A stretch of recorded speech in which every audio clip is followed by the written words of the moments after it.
Welcome to the VetFarm Network, the podcast powered by Addie's Orchard and Veterans in Farming, where we support veteran farmers in Indiana and across the U.S. through online and in-person learning about sustainable agriculture, farm business development, and resources for both beginning and long-time growers. This podcast is your quick dive into a program, a resource, or an opportunity that could move your farm forward. I'm your host, Kate Bowen, and today we're joined by Shane Johnson, the State Outreach Coordinator for USDA NRCS Indiana.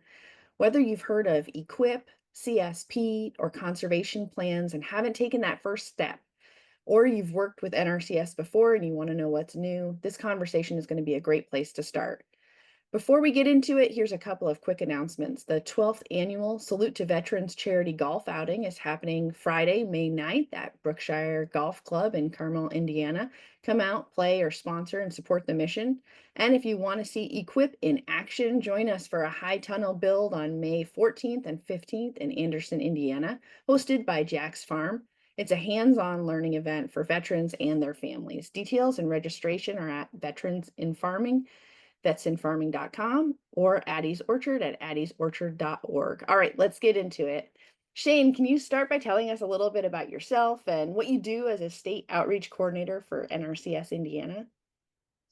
Yes, so I've been with NRCS for about 7 years now. I joke that this is my second chapter in life. So, like many of you, I'm a beginning farmer as such. I was in manufacturing for over 20 years and decided I needed a career change.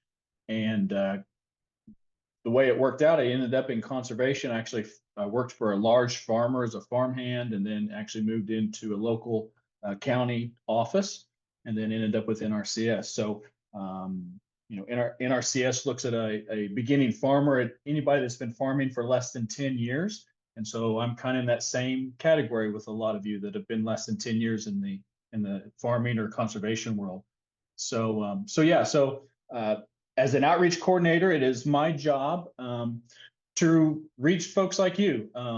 We have our normal flow of customers that come in. They're already FSA or Farm Service Agency customers that are very versed in the ag world and the funding that's there. And so NRCS is just we call it a sister agency that shares an office. And so many of our traditional farmers are already aware of us, but it's my job to reach those new farmers that don't even know who USDA is, or they're small enough they think, all I have is a backyard garden. Why would I go to the USDA office? And it's kind of my responsibility to go to events and things and say, hey, if you own land, or you don't even have to own land, if you're farming, come see us and you might qualify for some of our services. So that's a little bit about what I do as an outreach coordinator. Awesome. For someone who's never worked with NRCS before, what kinds of support or programs might be available? What are the most sort of popular things that people are asking about when they walk in those doors? So NRCS basically provides two different services. We provide financial assistance in the form of cost share.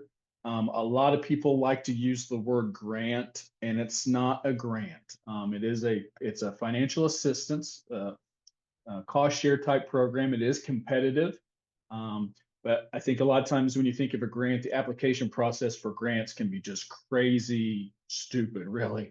And our application is very simple to get into the program. And so by financial assistance, our target is like a 75-25 split. It doesn't always work out that way, but that's kind of the average. So we have the financial assistance, and we have two different buckets, if you want to call them that. We have what everybody refers to as EQIP, and then we also have what's called CSP. And then the other side of that is we have technical assistance. So the neat thing about that is you don't have to apply for any financial assistance to get the technical assistance. So if you're new, starting out, and you're having issues or you have concerns about your farm, you can come to us and say, hey, these are the issues I'm having. Can you help me? And the technical assistance is free. We're all paying for it by paying our taxes. It can be as simple as a district conservationist coming out and walking through your farm and giving you suggestions to something that might require one of our engineers to come out and actually do a design, but that is all still free. So, what would be the first step for someone who's interested in getting conservation help or funding? They've never worked with you before. Maybe never worked with Farm Service Agency before. What would that look like? The first step is visiting one of our offices. In Indiana, we have an office in almost every county. We have a few counties that we are called co-located. Um, so they share an office between two counties, but for the most part, every county has an office. Um, and again, we're a sister agency of the Farm Service Agency. So they're the ones that have the big sign. I mean, you have the big USDA sign. Seems like the FSA sign is then, the next biggest sign. And then NRCS is this little sign because when you walk into the USDA building, you may have 5 to 8 FSA people sitting, where you can, and then NRCS will have one, maybe two individuals in an office as well. So the first step is literally just finding your local office. You can, if you just Google NRCS Indiana, and you'll get there pretty quick where you can put in the county that you're located in, and it'll direct you to where your office is at, gives you the address and everything. So your first step is literally just coming in and seeing us. Awesome. So, a lot of folks hear about getting a conservation plan. What does that exactly mean, and what does that look like, and the time frame for putting together something like that? So a conservation plan is put together by you, the landowner, the farmer, and the district conservationist. And so I guess maybe I should say, so every county has a district conservationist. We like acronyms in the government world, so we call them DCs very often. So every county has a DC that covers that county. They're a college trained ag professional. And so they'll come out to your farm, meet with you one on one, walk your farm with you, sit down at your kitchen table, however you prefer, and talk about what you're doing currently, what your goals are, and then the issues that you are currently having. And so the district conservationist and you will come up with a plan on how to address the concerns you have, the things you need to do to move forward. And by conservation plan, we're looking at, we are very big in obviously soil and water conservation. That's what we're focusing on. So soil health, keeping our runoff water clean, things like that. So we're looking at, depending on how big your farm is, no till, or even if you have a garden, minimal till as much as you can. Cover crops, we're very, very big fan of keeping something green, living year round to help with erosion issues and also building biomass in your soil. If you're into grazing, if you have animals that graze, we can help with rotational grazing so that you don't destroy and hurt your pastures. Interseeding, so you can get a biodiversity mix that's growing that your livestock will like to eat. So those are the things that we can address, and that's what goes into your plan. Time frame, that's a little bit one trickier. I'll be honest, our staff is sometimes has a full plate in front of them. And so you have to, one thing with us, and I always like to stress, is you have to plan ahead. So here we are, April 1st, actually. And if you're thinking, man, I really I want to start these things right now, the weather's breaking, I'll get with NRCS and we'll get rolling here in April. That's probably not going to happen. I'll be very honest. I'm not saying you can't have an initial visit within, the first few weeks, but the plan is a process. So, take a visit. And if you're looking at actually going through the financial assistance, you will be looking at 2026 before you would even see any assistance if you applied right now. So basically, we take applications all year long. Our deadline will be sometime in December. It's kind of a moving date, but it's usually in December. And then all the other processes would happen throughout the winter and funding would start next year. So you have to plan ahead with us. It's not something, now you can get the technical assistance and we'll work with you as fast as we can. But if you're looking for the financial assistance, it'll be a longer process. Are there any programs or priorities that specifically benefit military veterans, or how is that defined by So USDA? yeah, so just like beginning farmers that are veterans, um, basically you kind of look at it like you earn extra points. So um, our funding is dictated by the Farm Bill from Washington. And so within the Farm Bill, they cut out percentages. And I believe, like for beginning farmer, we're supposed to allocate 5% of the funding to beginning farmers. And I believe it's the same way with veterans. So when you fill out your application, there's a box there you literally have to check. It's self-certified. You don't have to have any documentation. You just say, and again, that's a 10-year window. So if you anytime, so you qualify as a veteran, beginning farmer, if you anytime with that, either when you got out of the service, or actually it's when you got out, is 10 years on. So it just gives you, it just puts you in a higher ranking compared to somebody that is not a veteran. So it literally is just as simple as checking a box.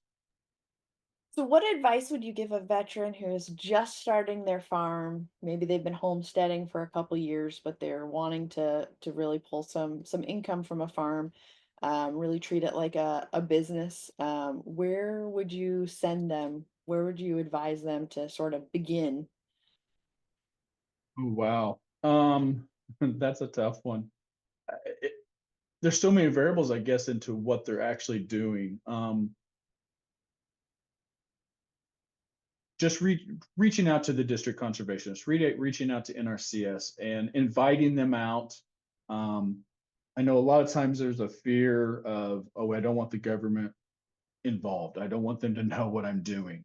And I truly believe that, when I wear an NRCS shirt and I have the NRCS logo, I'm very proud of what we do because we are the we are one of the government agencies that's actually giving back. We're not asking anything from you.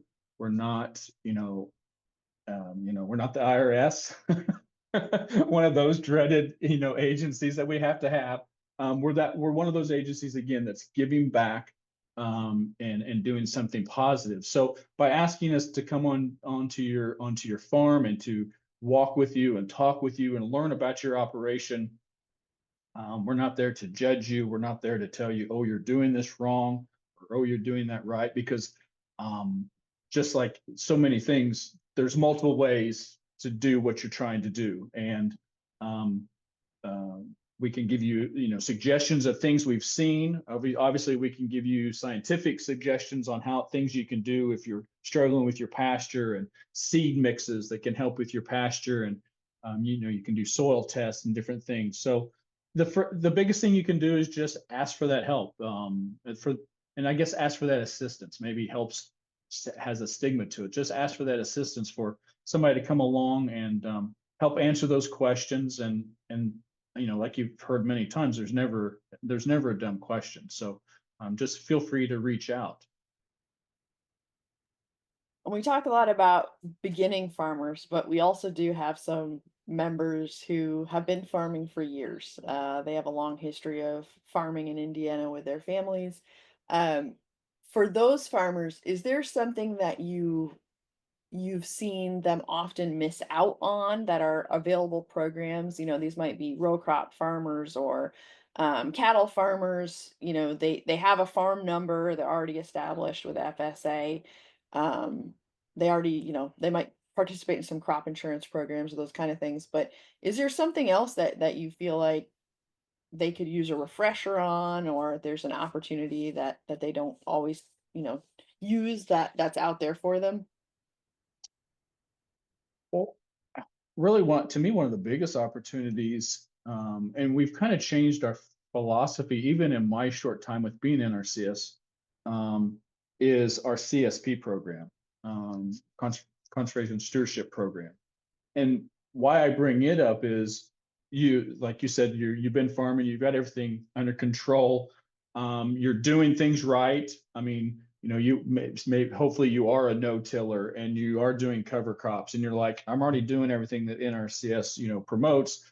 I've taken care of my erosion, I've put in waterways, and I've done all these cool things. I don't need them anymore. Well, the cool thing about CSP is it's a 5-year contract, and it gives you an annual payment to basically continue doing what you're doing. Now, you do have to add in some enhancements to, to maintain what you're doing, and maybe enhance or do a little bit more, like, advance your cover crops a little bit. Instead of doing a one-way species, maybe we could look at a 5-way species. Or if you're a pasture, you got cattle or livestock, and do those interseedings in your pastures and different things. So you do those enhancements, but you're still getting that annual payment for just being in the program. And for the small farmers, and the minimum payment right now is $4,000 a year. So, and there is no minimum size. So back to that small beginning farmer, you've been farming. I believe there's a 2-year requirement for CSP. So, but you've been in it. So even if you're a small, let's call it a backyard farmer, you can still possibly qualify for CSP and get that $4,000 a year to put into your farm. Or if you're that bigger farmer, they take in all your acreage and your payment just goes up from there. I'm not an expert on that to tell you how much it would grow depending on how many acres you have.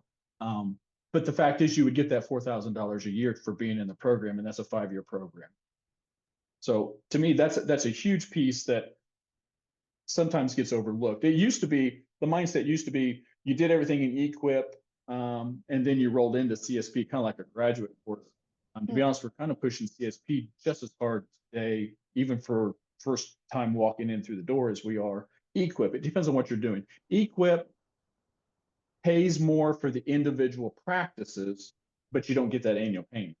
With CSP, you get an annual payment, and the enhancements pay less. So you could actually do the same enhancement as a EQIP practice. They could be identical, but the pay rates are going to be totally different because of the overarching annual payment makes a difference. Wow. So we're recording this early April. Are there any upcoming deadlines or new initiatives that Indiana farmers should be aware of right now? There's not. Everything for us deadline wise right now, the way the current things are rolling is in the fall. So, we're constantly doing site visits and taking in new applications, and that'll happen basically all year long, with deadlines, like I said, again in the fall or late fall, looking at funding for 2026. So everything's already locked in for 2025. So for NRCS, that's pretty much where we're at. I will share though, I mean, with some of our partner agencies, another avenue, especially for the small farmer, is reach out to your soil and water conservation districts. Again, that's a county office. Every county has one. They're county employees, they're county staff, and some of them have their own technicians that can come out and do something very similar. And sometimes they have a little bit more flexibility than our staff does. But then some of them also have mini grants, or that are going to be smaller funding for more specific projects, but it could also help you to accomplish something that you have on your wish list or your goal list. And then the soil and water districts also sometimes they have what's called watershed projects, and that just depends on where you're located, but there could be actually state money that is in a grant program that qualifies for that too. So that's the neat thing about Indiana is our partnerships. We work very tight with each other. A lot of your soil and water conservation districts actually won't be in your county building. You'll have to look and see where they're at. They're actually co-located with us in our USDA building. That's part of our partnerships here in Indiana. So, but those are just a few other pieces, things that you can use to get assistance in both financially and technical. Thank you.